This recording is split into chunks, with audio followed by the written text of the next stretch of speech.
seturut Mazmur pasal 23 ini, saudara-saudara, dikaitkan dengan tema besar kita, sebab di luar aku kamu tidak bisa berbuat apa-apa. Itu sama dengan di luar Sang Gembala, domba tidak bisa buat apa-apa. Amin. Perjalanan yang luar biasa dari GSJ Winangun di tempat ini sampai hari ini pas usia 36 tahun. Almarhum Bapak Gembala, Bapak John Supit, dan juga Gembala yang sekarang menggembalakan kita semua, gembala-gembala sidang, termasuk saya yang sedang menggembalakan jemaat. Kita semua diingatkan bahwa kita adalah gembala-gembala kecil yang dipercayakan mengurus domba-domba Gembala Agung. Yang setuju katakan amin. Domba bukan milik kita, gembala-gembala kecil. Domba adalah milik Tuhan Yesus, Sang Gembala Agung. Ketika Tuhan Yesus pulihkan Simon Petrus, Tuhan Yesus berkata, "Petrus, apakah engkau mengasihi aku lebih daripada mereka ini?" Petrus bilang, "Ya, aku mengasihi engkau lebih daripada mereka ini." Dia bertanya itu 3 kali, dan di akhir jawaban Petrus, dia berkata, "Gembalakanlah domba-dombaku, bukan dombamu." Saya orang Gesia, saya cinta Gesia, tapi saya tidak percaya ada domba Gesia. Yang ada domba Yesus Kristus. Tepuk tangan dulu bagi Tuhan Yesus. Maka menjadi salah kalau ada gembala bilang itu dombaku. Salah, itu domba Gembala Agung, yang Gembala Agung percayakan kita gembala-gembala kecil urus domba Gembala Agung. Jadi kita urus domba dengan penuh penghormatan kepada Sang Gembala Agung. Amin. Makanya saya selalu melatih diri, tidak biasa menyebutnya itu jemaatku. Tidak ada jemaatku, itu jemaat Tuhan yang aku gembalakan. Tidak ada jemaat melato. Harus latih diri itu. Maka sebenarnya istilah pencuri domba juga istilah ngawur. Emang kau pun domba? Mencuri domba siapa? Kau punya domba, kita tidak punya domba. Domba milik Tuhan Yesus, amin. Makanya itu istilah ngawur, itu bertabrakan dengan data kitab suci. Kalau ada istilah pencuri anggota, masih masuk, nyaman. Tapi kalau domba, Tuhan Yesus sebagai Sang Gembala Agung. Dan menarik, kalau kita bicara pengembalaan Sang Gembala Agung, sudah pasti adalah pengembalaan yang sempurna. Amin. Pengembalaan gembala-gembala kecil seperti saya pasti tidak sempurna. 36 tahun GSJ Winangun punya banyak cerita, suka, duka, tangisan, air mata, tantangan, himpitan, pasti ada. Amin, kekasih Allah. Atau setiap gembala sidang yang hadir saat ini yang menggembalakan domba-domba Kristus, kita punya cerita sendiri-sendiri. Kesimpulannya apa? Kita gembala kecil ini tidak sempurna. Yang sempurna adalah Gembala Agung. Amin, kekasih Allah. Makanya saudara, hari ini saya akan bicara porsi gembala sekaligus porsi domba bersama-sama sepanjang khotbah malam terakhir ini, saudara-saudara. Mari kita lihat ayat ini, pasal ini ya, Mazmur 23 yang terdiri dari 6 ayat, dimulai dengan Mazmur Daud.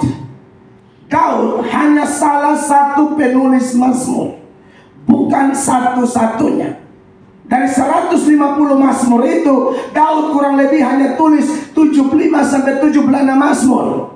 Tidak semua Daud yang tulis. Ada Mazmur Korah, ada nyanyian Salomo di situ. Misalnya di dalam Mazmur pasal 72, di Mazmur 72 itu dari ayat pertama dikatakan apa di sana, saudara-saudara? Mazmur 72. Doa harapan untuk raja dari Salomo. Iya, jadi tidak semuanya Daud. Lalu kalau saudara baca lagi ada nyanyian Musa dan lain sebagainya. Tapi yang perlu saya ingatkan bahwa Mazmur atau Ibraninya Tehillim. Tehillim itu sebenarnya adalah kumpulan puji-pujian orang Yahudi. Kalau di Protestan misalnya ada kumpulan puji-pujian, orang Protestan namanya Kidung Jemaat atau Dua Sahabat Lama. Saudara-saudara kita Katolik punya kumpulan puji-pujian namanya Mada Bakti. Nah, Tehillim, Mazmur itu adalah kumpulan puji-pujian orang Yahudi yang kemudian isinya adalah firman Allah. Ya, makanya tahun 325 Masehi masuk dalam kanonisasi paket lengkap 39 Perjanjian Lama dan 27 di Perjanjian Baru. Salah satunya yang merupakan isi hati Tuhan yang murni adalah seluruh Mazmur. Salah satu penulisnya adalah Daud, bukan satu-satunya. Menarik bahwa setiap pemazmur itu, katakanlah Daud ini, mereka menuliskan mazmur, Roh Kudus bekerja begitu rupa sehingga pengalaman-pengalaman pribadi mereka dengan Allah itu yang kemudian Allah jadikan mazmur-mazmur yang adalah firman Tuhan yang diilhamkan kepada mereka.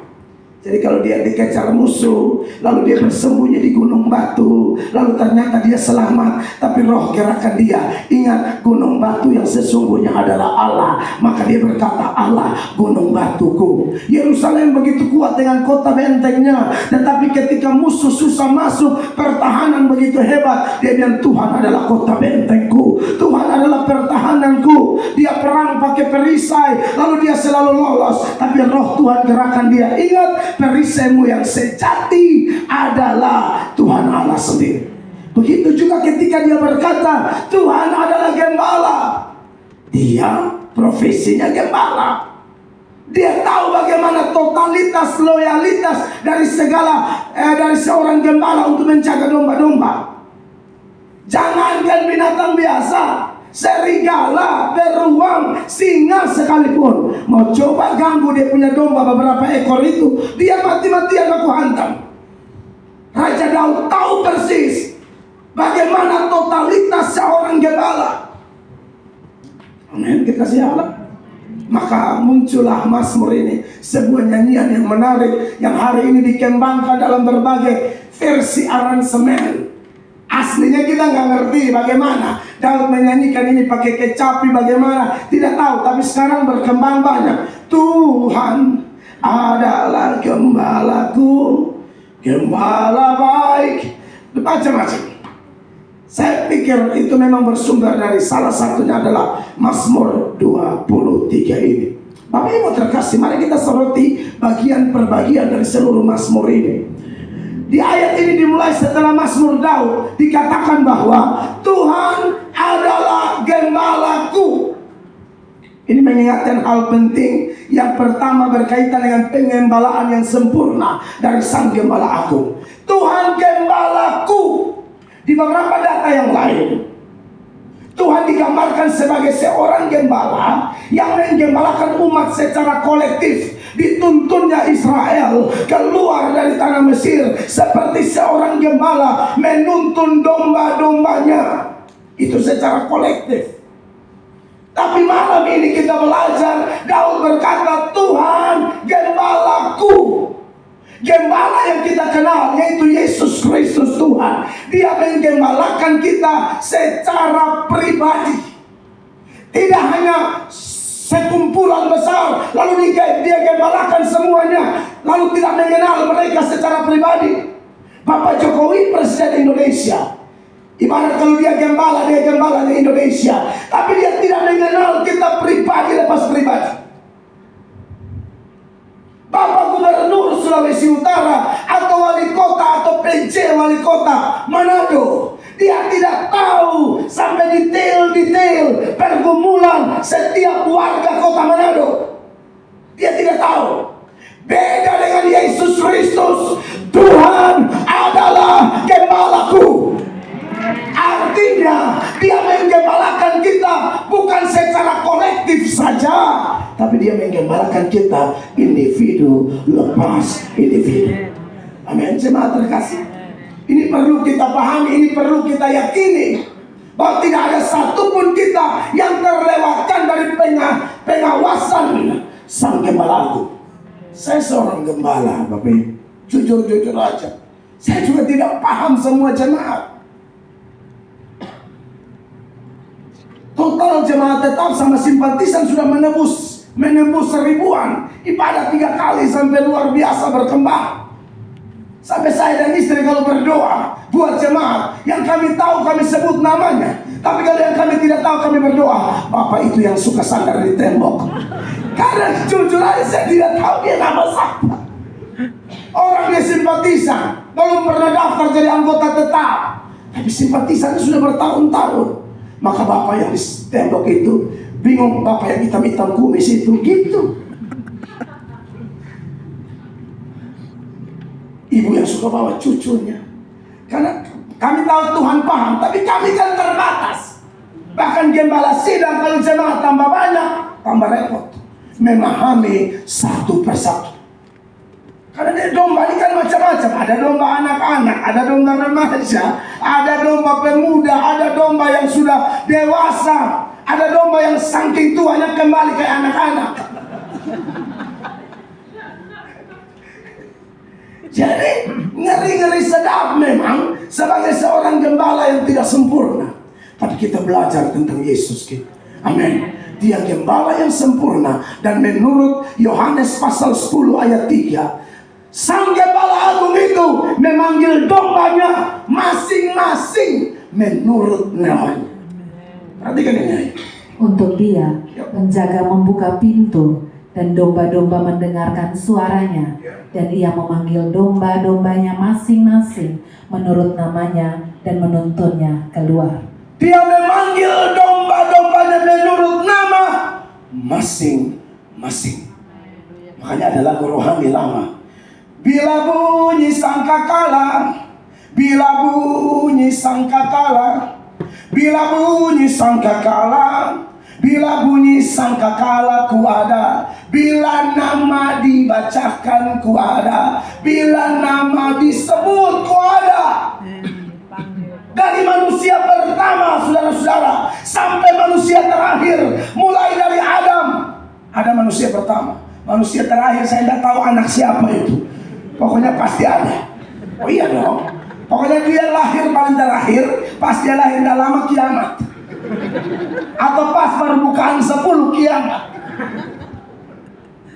Saya tidak tahu. Mereka semua tidak ada yang lolos dari pengamatan sang gembala agung. Dia memanggil nama kita masing-masing. Secara psikologi, Bapak Ibu terkasih, bahwa kalau seseorang itu dipanggil namanya, oh itu psikologi kita senang banget, saudara. Saya pernah turun di Bandara Ngurah Rai, sebuah KKR. Lalu karena panitia menjemput, maka mereka suruh di bagian informasi itu panggil Pendeta Mel Atok. Nah yang baca ini kebetulan orang Kupang, ya, dan agak sedikit mantatenga. Sudah tahu mantatenga ya?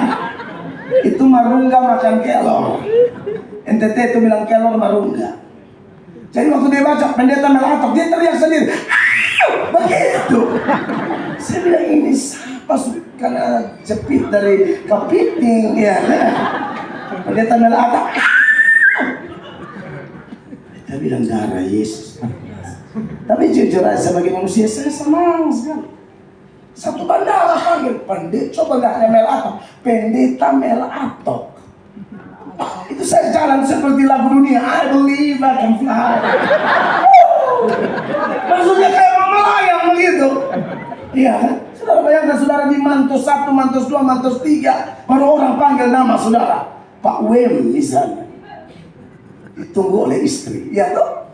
Atau Ibu Mince, belum bayar baju, kasih lah. Itu malu itu, ancam itu. Jadi panggil nama itu tidak selalu menyenangkan ya.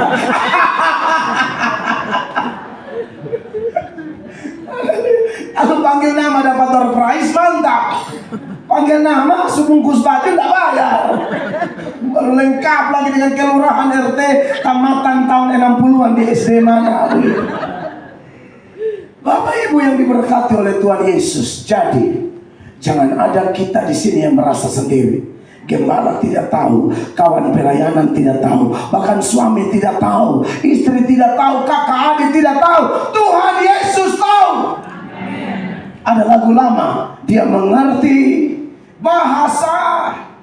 Tetesan air mata, walau badai mengamuk dan gelombang menerjang, Tuhan Yesus setia. Dia mengerti bahasa tetesan air mata. Bahkan doa tanpa kata-kata, kehabisan kata-kata, hanya bisa menangis. Yesus paham apa di balik tangisan itu.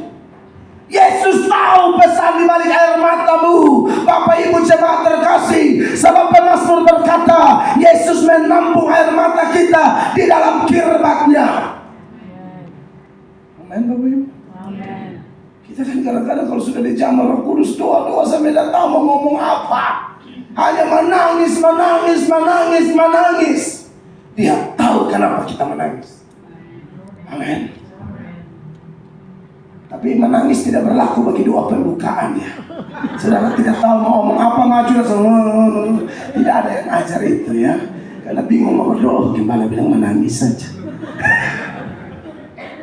Dia ngerti bahasa. Amin. Pada waktu air mata ibu-ibu jatuh, Tuhan tahu tanpa omong, suami belum bertobat.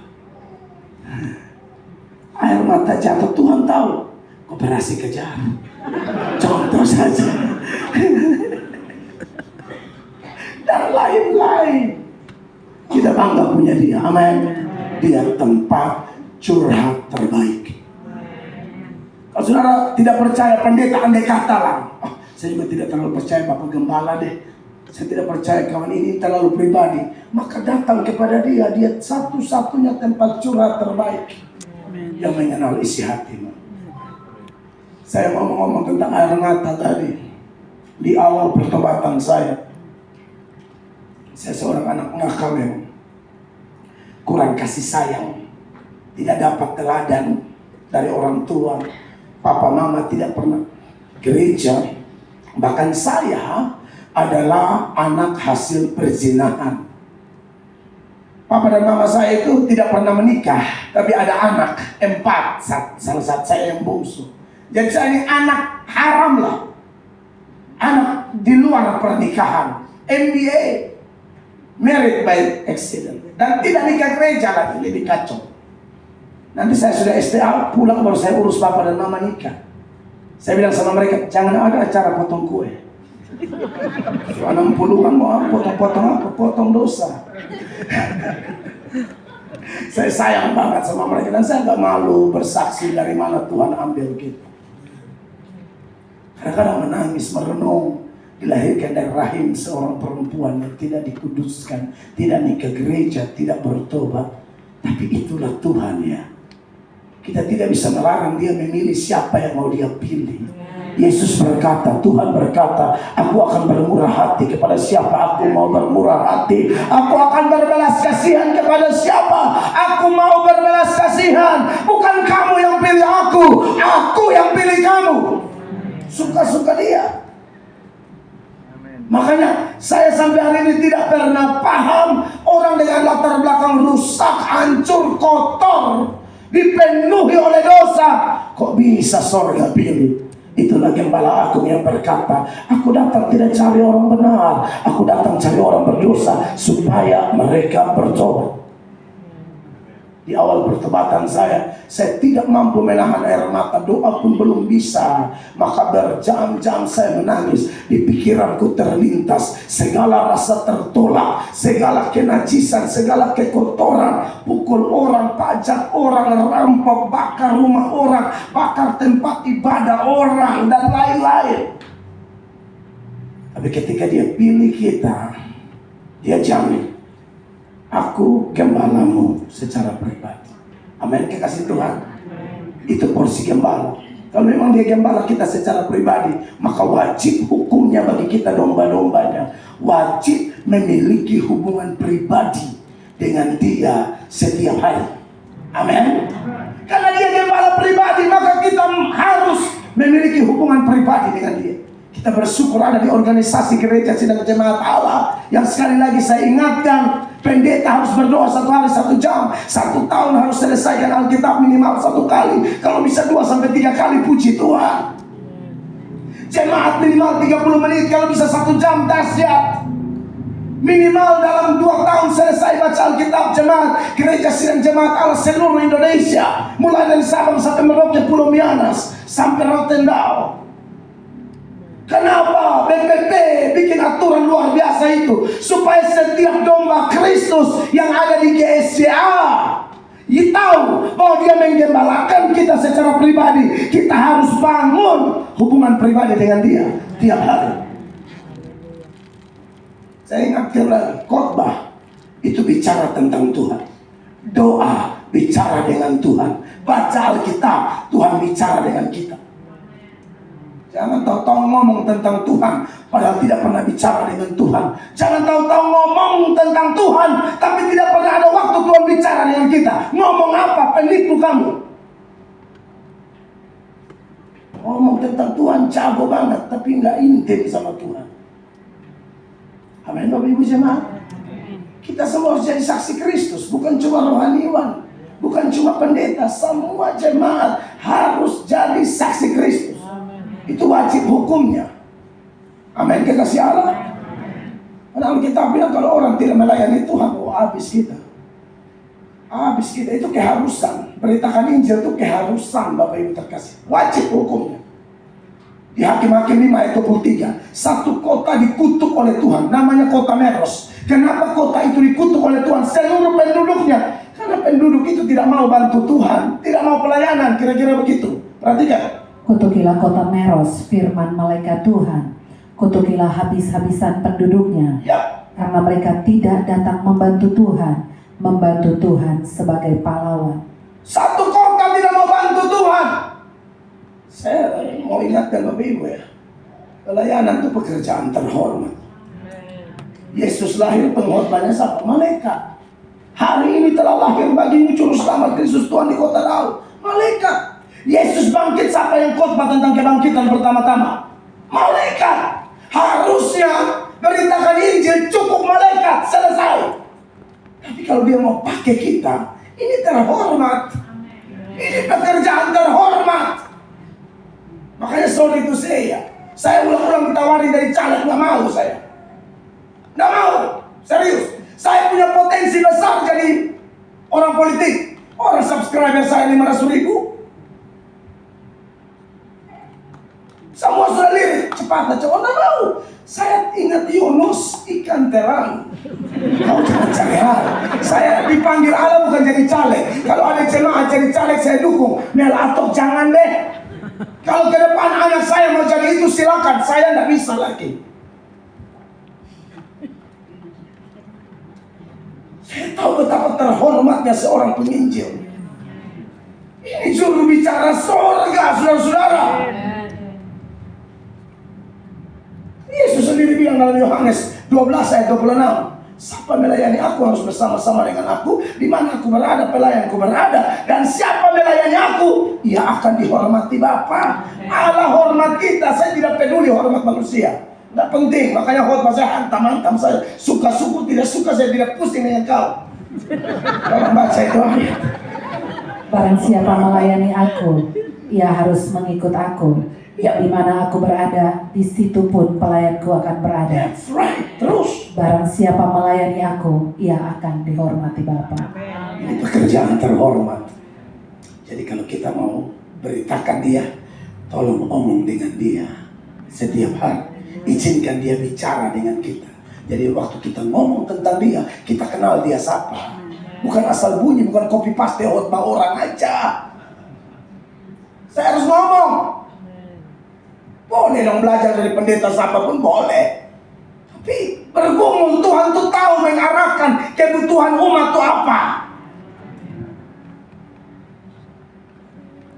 Amin, Bapak Ibu jemaat. Pengembalaan yang sempurna. Malam ini kita diingatkan, dimulai dari dia mengembalakan kita secara pribadi. Maka milikilah hubungan pribadi dengan dia di tahun 2024. Tambah kencang dengan Tuhan. Itu kok kuncinya kita melihat keberhasilan. Itu kok kuncinya kita melihat revival. Itu kok kuncinya kita melihat kebangkitan spiritual terjadi di mana-mana. Amin, Bapak Ibu. Ayo bilang apa? Dulu aku kenal orang dari Aku kenal Tuhan dari omongan orang, sekarang aku alami langsung.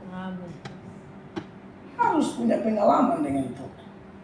Kita masih percaya Roh Kudus bekerja sampai hari ini, amin. Kita gereja Pentakosta karismatik. Jangan terlalu ikut modernisasi perkara-perkara modern hari-hari ini. Bukan gereja yang mempengaruhi dunia, dunia yang mempengaruhi gereja.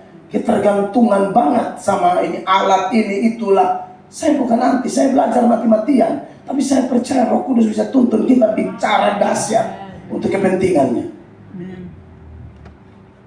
Yang kedua, masih Mazmur 23 ayat 1. Tuhan adalah gembalaku, takkan apa? Takkan kekurangan aku, dan seterusnya. Hal yang kedua berkaitan dengan pengembalaan yang sempurna dari Sang Gembala Agung, di mana di luar Dia kita tidak bisa berbuat apa-apa. Dia menggembalakan kita dengan cara mencukupkan kebutuhan kita. Garis bawahi, Tuhan adalah gembalaku, takkan apa? Kekurangan aku. Dari data ini mengingatkan kita bahwa memang Tuhan itu pasti mencukupkan kebutuhan kita. Amin, kekasih Allah. Kristen itu sebenarnya tidak setuju ya, atau tidak ada ajaran Kristen yang namanya teologi kemakmuran atau teologi kemelaratan. Teologi Kristen itu namanya teologi kecukupan. Makanya Tuhan bilang tidak kekurangan. Amin, saudara-saudara. Tidak kekurangan. Mazmur 34 ayat 10 dan 11. Ayat 10 bilang, singa-singa muda boleh lapar, tapi orang yang cari Tuhan tidak akan kelaparan. Perhatikan. Takutlah akan Tuhan, hai orang-orangnya yang kudus. Amin. Sebab tidak berkekurangan orang yang takut akan Dia. Tidak berkekurangan orang yang takut akan Dia. 11. Singa-singa muda merana kelaparan, tetapi orang-orang yang mencari Tuhan tidak kekurangan sesuatu pun yang baik. Amin. Sesuatu yang sudah disebut teologi itu rumus. Oh, Daud kaya, jadi kita harus kaya. Oh, Abraham kaya, jadi kita harus kaya. Oh, Hizkia kaya, jadi kita harus kaya. Kenapa kau hanya kutip kaya? Kau tidak kutip Petrus kan? Waktu di Kisah Para Rasul, lalu mereka, dia dan Yohanes ketemu itu orang lumpuh di pintu gerbang indah. Petrus bilang apa? Emas dan perak tidak ada padaku. Kenapa kutip yang kaya-kaya? Tidak kutip Petrus. Buka tanteng-tanteng emas semua. Hanya mau kutip yang kaya-kaya, Petrus tidak mau dikutip. Sebenarnya begini, baik data-data itu maupun Petrus itu bukan rumus. Kan kita belajar kitab suci ya. Dalam Alkitab itu ada data-data yang deskriptif, ada data-data yang didaktis. Didaktis itu bersifat rumus. Perintah, larangan, janji. Perintah, beritakan Injil, itu rumus, tidak bisa ditawar-tawar. Ingat kuduskan hari Sabat, tidak bisa ditawar-tawar itu. Jangan melawan dosa. Larangan, jangan berzina. Kalau sudah yang jangan berdusta, jangan mencuri. Itu rumus. Janji, ketahuilah aku menyertai kamu. Cari dahulu kerajaan Allah dan kebenarannya, semuanya akan ditambahkan. Itu rumus. Percaya itu pasti terjadi. Asal kita praktekkan perintah dan larangan. Amin. Dia larang apa ya kita taat, dia perintah apa ikut. Tapi kalau cuma cerita Alkitab, Yesus jalan di atas air, itu tidak usah ikut. Amin. Kecuali selesai jalan, Tuhan Yesus sudah, anak-anakku, sebagaimana aku jalan di atas air, kau kemana-mana tidak usah lagi pakai feri cepat, feri lambat, atau kapal Dorolonda, Dobon Solo, Au, Sirimau. Jalan di air, Jo. Masalahnya itu tidak ada. Jangan gila dong.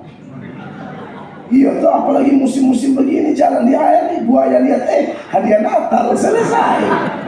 Iya. Yesus puasa 40 hari 40 malam.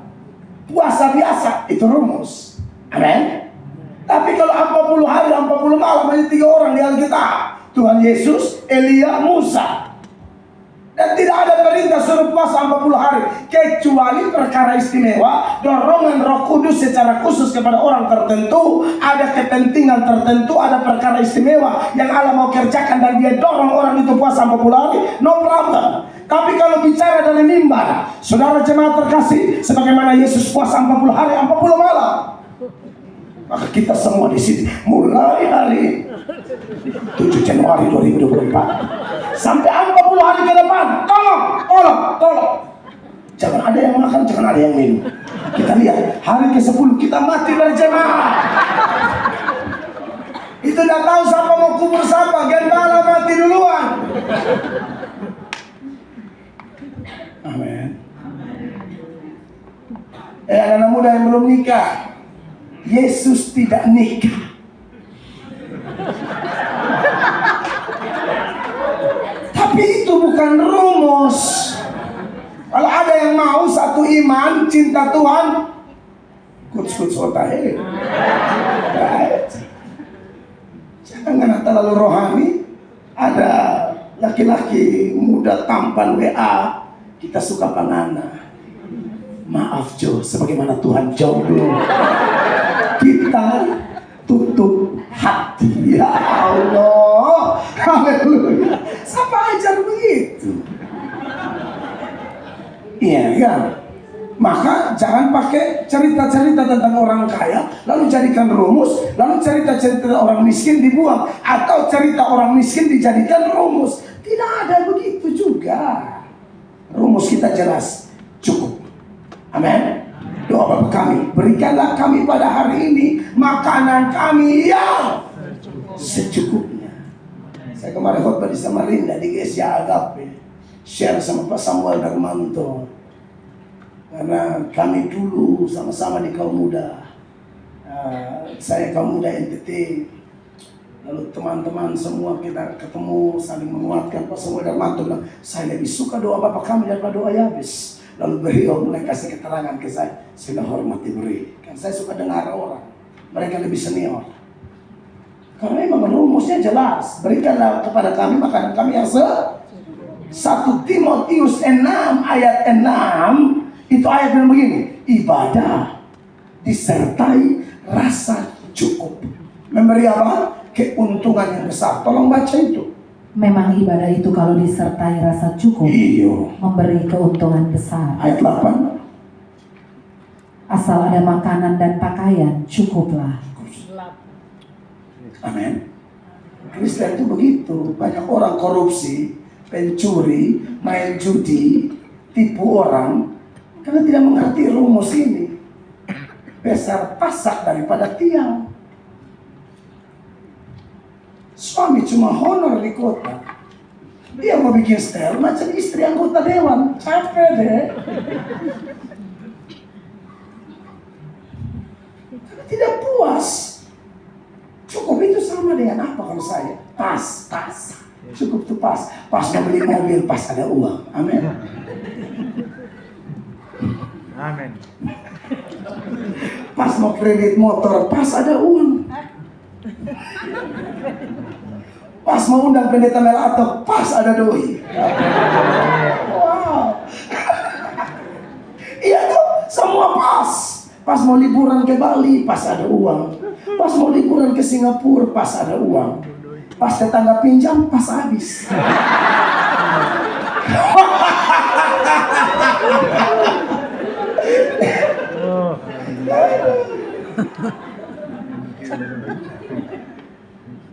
Tetangga so tahu, mereka punya doktrin pas. Kita pas datang, jangan salah, kita juga pas habis. Karena datang di waktu yang tidak tepat. Saudara-saudara, tapi kalau ada lebih bantu orang ya, jangan pakai cerita ini. Karena pas datang pas ada, pas kosong ya. Kekasih Tuhan, Dia mencukupkan kebutuhan kita. Tuhan itu menjawab kebutuhan, bukan keinginan. Makanya setelah ayat 1, ayat 2 dia bilang begini dari Mazmur pasal 23 ya. Kekasih-kekasih Tuhan, dia berkata apa? Ia membaringkan aku di padang yang berumput hijau. Ia membimbing aku ke air yang tenang. Rumput hijau itu kebutuhan domba. air tenang, kebutuhan domba, tidak ada rumput hijau, lada hitam. Pokoknya kebutuhan domba itu rumput sama air. Dia akan membaringkan kepada kebutuhan. Kalaupun dia mau kasih kelimpahan, terserah, suka-suka dia. Kita tidak bisa membatasi dia, ya. Tapi sekali lagi nggak boleh jadi rumus. Kan ada kecelakaan berat di gereja bilang begini. Pendetanya tuh penganut teologi kemakmuran. Pokoknya jemaat harus kaya semua, tidak boleh miskin. Ya, sampai dia khotbah tuh pokoknya miskin tuh dosa. Miskin tuh pasti ada kutuk yang masih mengikat. Khotbah dari minggu ke minggu. Kemudian beberapa waktu dia berkhotbah lagi, dia bilang, puji Tuhan, gereja kita dulu ada orang miskin, sekarang tidak ada. Karena kita menganut teologi kemakmuran, jemaat harus kaya. Orang cek and recheck, betulkah dulu ada orang miskin, sekarang tidak ada? Ternyata betul, miskin tidak ada, sekarang semua kaya. Apakah yang miskin jadi kaya? Tidak, miskin pindah gereja. Miskin tidak tahan, dihina terus.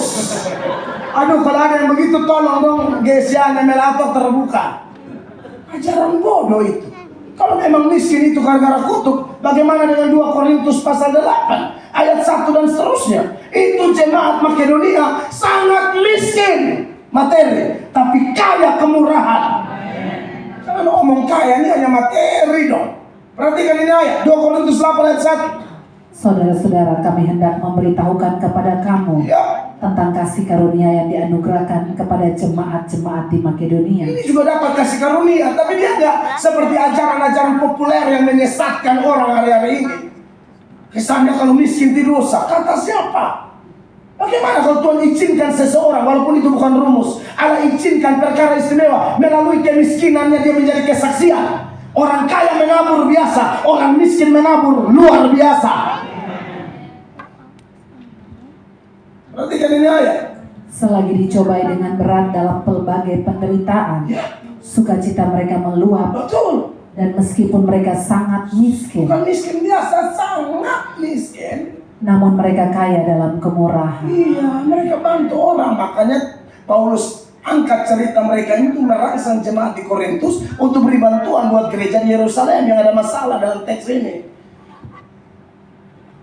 Kasih Tuhan. Jadi maksud saya begini, kita belajar firman Allah baik-baik supaya kita jangan cepat stres, jangan cepat mengeluh, bersungut-sungut. Ingat, Tuhan kasih cukup kok. Yang bikin kita seringkali tidak bisa bersyukur, terlalu lihat ke atas dan tidak lihat ke bawah. Atas yang saya maksud ini adalah membandingkan diri dengan orang yang lebih di atas kita, membandingkan gereja kita dengan gereja orang lain. Ini membuat orang akhirnya bukan menikmati hidup, stres. Istri-istri berantem sama suami karena terlalu pergi ke rumah tetangga. Itu rumah tetangga tuh hordengnya itu 4 meter. Dia punya tarik kaca sama pica. Saudara, tidak usah. TV tetangga sudah touchscreen, layar sentuh pindah. Dia punya nih goyang baru pindah channel. Kalau goyang terlalu kuat bukan televisi yang muncul, RRI. Sampai suara radio, makanya goyang itu. Sudah. Amin.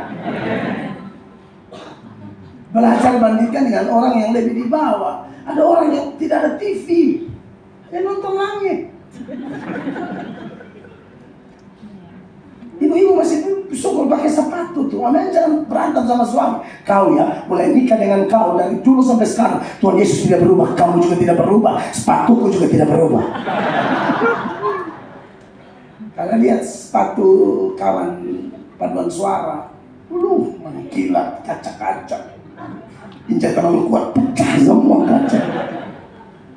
Saudara, saya pernah ikut KKR di Istora Senayan tahun 2002 atau 2001 ya. Di Istora Senayan, pengkhotbahnya Nick Fujis. Tahu Nick yang dilahirkan tidak ada kaki tangan, hanya punya ada kaki ayam sepotong. Motivator kelas dunia. Anda mau undang dia ke Manado sekarang mungkin agak sulit karena jadwalnya sudah full mungkin 5 tahun ke depan. Tapi ada cerita menarik ya, mungkin semua kebanyakan kita sudah nonton, tapi saya pribadi waktu kita duduk, saya duduk paling jauh di atas sana. Waktu Nick digendong masuk kan dia dikasih aja di atas meja begitu kan, lalu mic wireless begitu. Aduh, saya rasa suasana satu Istora Senayan tuh menangis semua. Kita menangis. Tapi Nick, tiba-tiba Nick bilang begini, jemaat, jangan menangis melihat keadaanku. Dalam Yesus aku sempurna. Saudara, itu kita sanggup air mata tuh kayak mau masuk kembali. Ini orang cacat datang motivasi kami yang utuh begini. Kan kita otomatis menangis dong karena lihat fisiknya kan. Jangan menangis. Dalam Yesus aku sempurna. Miliki Yesus lebih dari cukup. Miliki Yesus lebih dari cukup. Banyak orang tidak mengalami Yesus dengan benar, makanya hidup penuh kekhawatiran, hidup penuh sungut-sungut, banding-bandingkan diri dengan orang lain. Susah mengucap syukur. Amin. Susah bandingkan diri kita dengan pendeta lain, diam aja santai, nikmati, tekuni, belajar sungguh-sungguh. Orai labora, doakan apa yang kita kerjakan apa yang kita doakan maksimal. Tuhan pasti berkata. Amin. Siap. Amin, kekasih Allah. Bicara tentang dia mencukupkan kebutuhan. Yang tadi saya bicara itu yang lahiriah. Makan, minum, pakai dan lain sebagainya. Tapi bukan hanya itu. Karena di ayat 3 dari Mazmur pasal 23 itu dia berkata apa? Ia menyegarkan jiwaku. Ia menuntun aku di jalan yang benar oleh karena namanya. Terjemahan NIV, New International Version, dia berkata, He restores my soul. Dia memulihkan jiwaku. Dia bukan hanya penuhi kebutuhan lahiriah, tapi jiwa yang gundah gulana, jiwa yang mungkin sedang tersesat. Domba itu gampang tersesat. Apalagi kita tahu ya, sekarang jiwa kita pikiran kadang-kadang stres ya. Melihat YouTuber, pendeta sudah doktor, tahu-tahu bilang Yesus bukan juru selamat. Kita sebagai orang Kristen awam kan agak gundah gulana ya. Aduh, bikin pusing sekarang. Pendeta ini ngomong begini, pendeta ini ngomong begono, bagana begini.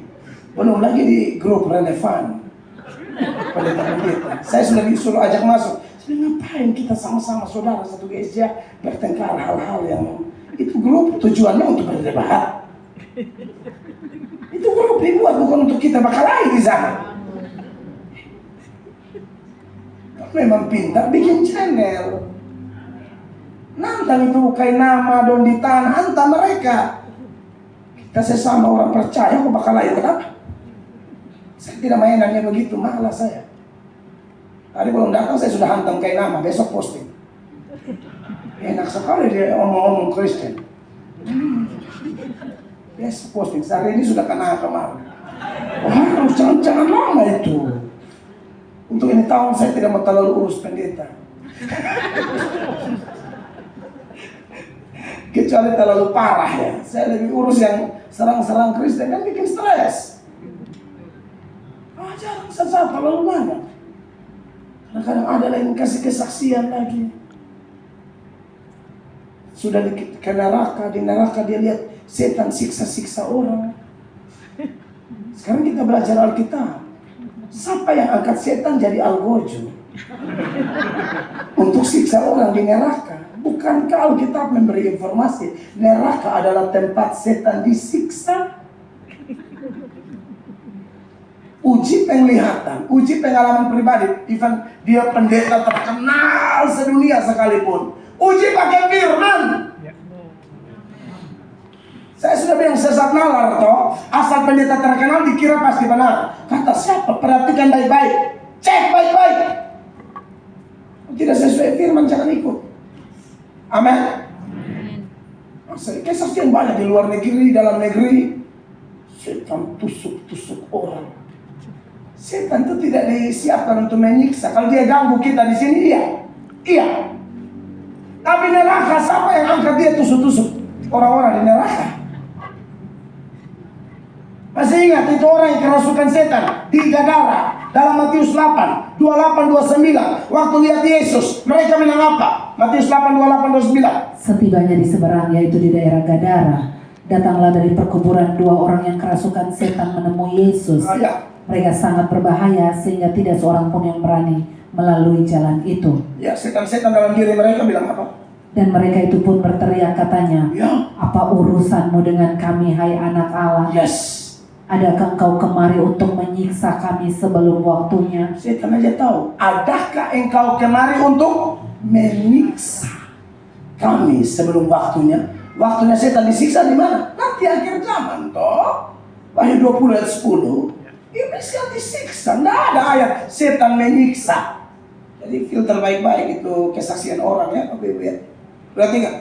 Dan iblis yang menyesatkan mereka dilemparkan ke dalam lautan api dan belerang, yaitu tempat binatang dan nabi palsu itu. Lalu? Dan mereka disiksa siang malam sampai selama-lamanya.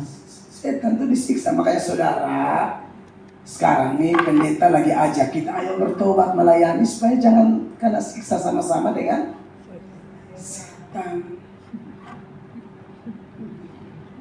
Matius 25:41 kan Tuhan Yesus pisahkan domba sebelah kanan, kambing sebelah kiri. Yang kambing ini dia bilang kalian orang-orang terkutuk. Nyala ke dalam api kekal, yaitu api yang disediakan untuk iblis dan malaikat-malaikatnya. Kenapa lu ikut di situ? Kan lu kepala batu. Berarti kan ini ayat. Dan ia akan berkata juga kepada mereka yang di sebelah kirinya, Kambing-kambing. Enyalah dari hadapanku, hai kamu orang-orang terkutuk.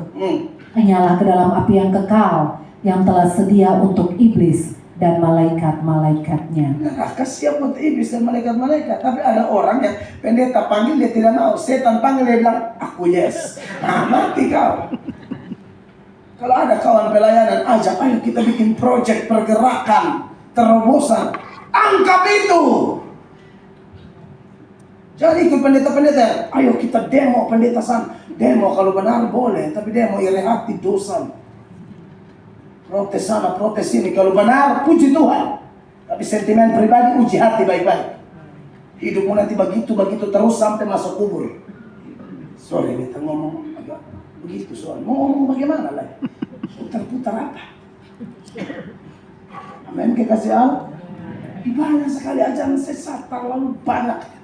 Tapi dia gembala, dia akan menyegarkan jiwa kita. Menyegarkan jiwa kita dengan apa? Di ayat 23 ayat 3 dari Mazmur 23 itu dikatakan, tolong baca dulu. Ia menyegarkan jiwaku. Ya. Ia menuntun aku di jalan yang benar. Betul. Oleh karena namanya. Kembalikan kita ke jalan yang benar. Ada banyak jalan. Ada jalan yang disangka orang lurus, tahu-tahu ujungnya maut. Maka dengan firman-Nya, dia menyegarkan jiwa kita. Dia arahkan langkah-langkah kita, hidup kita, perilaku kita, doktrin kita secara benar. Amin, kekasih Tuhan. Itu yang bikin segar jiwa kan. Orang mau ngomong putar sana, putar sini. Saksi Yehova mau ngomong apa ke? Zakir Naik mau ngomong apa ke? Yahya Waloni mau ngomong apa ke? Ahmad Kanama mau ngomong apa ke? Dondi Tan mau ngomong apa ke? Bahkan setan mau ngomong apa ke? Kita tidak peduli. Kita tahu gembala agung kita menyegarkan jiwa kita, menuntut kita ke jalan yang benar oleh karena namanya. Amin. Oleh karena namanya itu maksudnya karena reputasinya. Jadi dia tolong kita bukan untuk kita, untuk nama baiknya. Apa kata dunia kalau domba-dombanya tersesat? Dia gembala yang penuh tanggung jawab. Karena namanya, karena reputasinya. Dia tidak mungkin kerja setengah-setengah. Amin, Bapak Ibu terkasih. Makanya kita bersyukur menyembah gembala agung yang luar biasa. Nah kalau begitu, sebagai domba, tolong memiliki rasa puas. Dan sebagai domba, tolong banyak belajar firman. Amin, kekasih Allah. Ujung tombak yang membuat gereja kami mengalami multiplikasi memang karena pemberitaan firman. Di gereja GSCA Amazing Grace Kota Kupang, ibadah multiplikasi gila-gilaan. Karena kami betul-betul tonjolkan firman. Kalau menyanyi, aduh, kita menyanyi bisa-bisa, mau hip hop, mau nge-rap, mau dance pun saya jalanin semua. ada masalah. Tapi jangan sampai membuat khotbah tidak menonjol di sana. Khotbah 15 menit, menyanyi sampai 3 jam setengah, ngapain? Bikin urat leher putus. Nanti di sorga baru menyanyi lebih lama. Kan di sorga tidak ada khotbah lagi. Khotbah di sini. Amin. Saya malu kalau disuruh khotbah di sorga. Lihat Petrus, saya udah takut pengkhotbah berat. Apalagi khotbah di depan Elia. Apalagi di depan Yesus, saya biar saya nyembah saja. Nah itu di sorga. Kalau di sini mesti perbanyak khotbah. Ingat, gereja pertama lahir karena khotbah Petrus. Tuhan melahirkan gereja melalui khotbah, bukan bahasa roh, bukan tiupan angin keras, bukan lidah-lidah api, tapi khotbah. Amin, Bapak Ibu. Maka domba yang baik dengar firman harus rela, pulang dari sini periksa kembali di khotbah. Kalau ada yang salah, WhatsApp panitia WhatsApp, mail atau minta maaf di media. That's it. Oh iya harus. Pendeta jangan gengsi minta maaf kalau ternyata salah khotbah. Tapi harus yakin salah ya. Oh iya dong, saya nggak ada masalah. Kan yang kita utamakan firman bukan pribadi. Pribadi ini nggak penting, anak haram ini kok baru dipulihkan. Betul. Saya Yesusnya yang nomor 1 buat saya. Kalau sejarah hidup saya kan udah pasti kotor motor. Untung Tuhan Yesus. Tidak kan cuma sampah di jalan, tapi syukur-syukur sampah ini Tuhan pilih daur ulang. Makanya bermanfaat. Benar, kalau tidak dong. Saya ini pegawai kantor pajak tanpa NIP. Tiap hari pajak orang. Lu mau kasih atau mati. Itu orang yang ketika dan tukang pajak suka nodong. Orang lewat, pakai sepatu baru, cabut pisau. Saya hitung sampai 3, buka sepatu dan lari. Cepat. 1, 2, 3. Lari dia, sepatunya kita yang dapat. Sepatu buat kita ini. Itu sudah ulang-ulang itu. Makanya saya bertobat, istri saya ini kan pendatang baru di kota kami, apalagi di kampung saya. Awal dia nikah sama saya gonceng dia, kawan kantornya bilang, "Ibu, dan kali tolong jangan naik dengan ojek itu, jahat banget." Ojek yang mana? Yang tadi, suami saya. Ojek.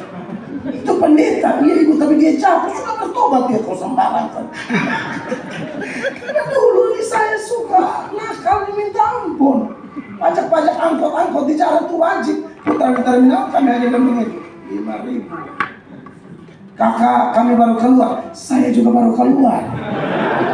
Saling pengertian saja dan tidak rahang pasampen. Saudara, ini namaku tidak penting, tapi nama Yesus Kristus. Yesus bilang kalau aku ditinggikan di bumi, aku akan tarik semua padaku. Aku lebih jaga perasaan daripada perasaan manusia. Amin. Yang pertama, dia menggembalakan kita secara pribadi. Yang kedua, dia menggembalakan kita dengan mencukupkan kebutuhan jasmani maupun rohani kita. Ayat 1, 2, dan 3 semuanya indah. Amin. Tapi ayat 4 mulai ada masalah ini. 4 dulu. Sekalipun aku berjalan dalam lembah kegelaman, aku tidak takut bahaya, sebab Engkau besertaku. Gadamu dan tongkatmu itulah yang menghibur aku. Ayat 5. Engkau menyediakan hidangan bagiku di hadapan lawanku. Engkau mengurapi kepalaku dengan minyak, pialaku penuh melimpah. Inilah kejujuran Tuhan kita. Dia tidak pernah meninabobokan kita. Betul. Dia bilang, aku gembalamu secara pribadi. Kamu tidak akan kekurangan. Aku akan memenuhi kebutuhan baik jasmani maupun rohanimu. Tetapi ingat, akan ada lembah kekelaman. Dan ayat 5 bilang, akan ada lawan. Lembah kekelaman satu istilah bagi orang Yahudi untuk menyatakan ketidaknyamanan, satu situasi yang sangat-sangat tidak enak. Lembah bayang-bayang maut. Lalu kata lawan di ayat 5 dari terjemahan bahasa Inggris, dia pakai kata enemies. Artinya jamak. Lawannya orang percaya itu banyak, Bapak Ibu. Dengar Bapak Ibu. Lawannya orang percaya itu banyak. Pengembalaan Tuhan menurut Mazmur 23 tidak berhenti di ayat 1, 2, dan 3. Ada ayat 4 dan 5. Ada lembah kekelaman, ada enemies. Musuh orang Kristen itu banyak. Kadang-kadang kita omong yang baik, kita dianggap pengaco. Matius Kisah Para Rasul 24 ayat 5. Orang-orang tuduh Paulus sebagai apa? Penyakit sampar, pengacau. Perhatikan Kisah 24 ayat 5. Telah nyata kepada kami bahwa orang ini adalah penyakit sampar, seorang yang menimbulkan kekacauan di antara semua orang Yahudi di seluruh dunia yang beradab, dan bahwa ia adalah seorang tokoh dari sekte orang Nasrani. Penyakit sampar, dia pakai kata Yunani loimon. Loimon itu sama dengan troublemaker, pembuat kekacauan. Sekarang kita tanya, benarkah Paulus yang bikin kacau? Bukan. Orang yang tolak Injil yang bikin kacau, lalu menuduh Paulus yang bikin kacau. Jangankan Paulus, Bapak Ibu jemaat, Tuhan yang kita sembah aja, dari dalam keluarga dia disebut gila. Keluarga bilang Yesus itu gila. Yesus tidak didukung mulai dari keluarga. Makanya bersyukurlah saudara yang kalau keluarga Anda mendukung pelayanan Anda. Sebab Tuhan Yesus orang tidak dukung. Yohanes 7 ayat 5 jelas. Saudara-saudara yang tidak percaya kepada dia, Yohanes 7 ayat 5, kita beruntung kalau keluarga kita dukung kita. Sebab saudara-saudaranya sendiri pun tidak percaya kepadanya. Markus 3 ayat 21, mereka bilang dia tidak waras. Tidak waras sama dengan gila. Waktu kaum keluarganya mendengar hal itu, mereka datang hendak mengambil dia, sebab kata mereka, ia tidak waras lagi. Dari dalam rumah sudah dapat tekanan, di luar rumah ayat 24 ayat berapa tuh? 3 21 3 3 21 22. Dia bilang apa? Dan alih-alih Taurat yang datang dari Yerusalem berkata, ia kerasukan Beelzebul, dan dengan penghulu setan ia mengusir setan. Lihat Tuhan Yesus alami. Saudara pengikut Kristus, hidupmu cenderung aman. Tanda tanya besar, Kristen model apa kok aman? Tidak pernah kena maki. Saya curiga Anda kompromi atau Anda bunglon. Tahu bunglon? Di kuning dia kuning, di merah dia merah, di hijau dia hijau, di gereja angkat tangan. Sama orang minum mabuk dia angkat satu gelas cap tikus. Untuk kompromi, Anda bunglon. Kristen tidak mainannya begitu. Beri warna jelas. Berkat mau, beri warna tidak mau. Tidak adil banget ini hidup. Amin. Orang bilang apa? Yesus nih gila, kerasukan setan. Bahkan ada yang mereka dobel sekaligus. Yohanes 10 ayatnya yang ke-20. Saudara lihat, mereka jangan dengar dia gila nih, kerasukan setan. Ia kerasukan setan dan gila. Mengapa kamu mendengarkan dia? Kalau Mel Atok dibilang gila masih masuk oke lah. Tapi Yesus kita serius kok orang bilang kita gila, kita biasa aja. Yang paling banyak omong saya gila nih, yang pejabat-pejabat yang tukang korupsi selingkuh yang saya hantam itu yang bilang pendeta gila. Saya hanya senyum saja, hormat. Lu tunggu KPK panggil ya, nanti baru minta dukungan doa.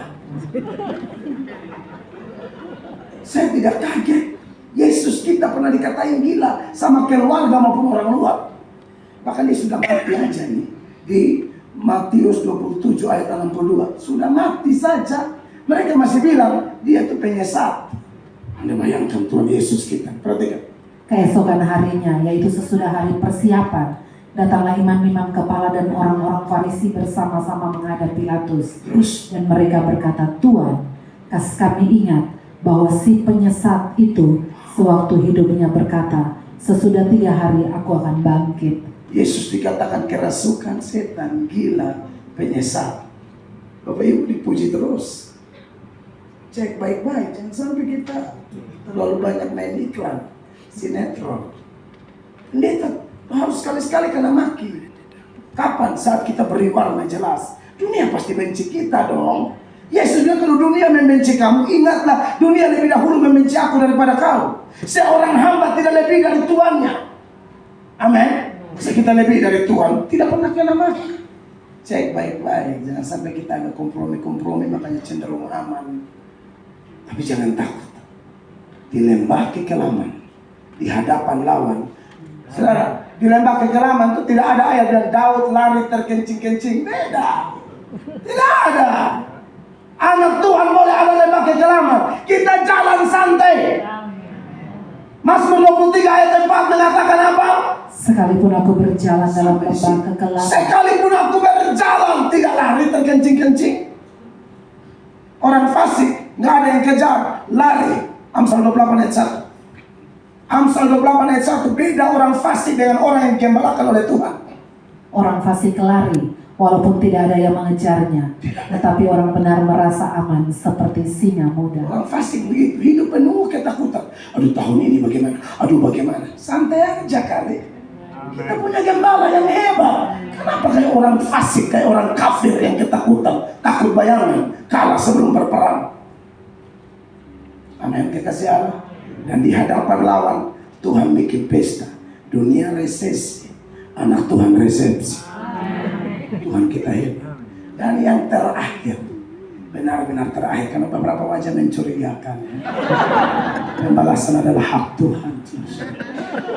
Ini benar-benar terakhir, ayat 6.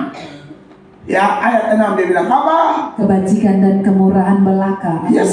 mengikuti aku seumur hidupku. Amin. Terus, Dan aku akan diam dalam rumah Tuhan sepanjang masa. garis bawahi seumur hidup dan sepanjang masa. Seumur hidup, mulai dari kita lahir sampai mati.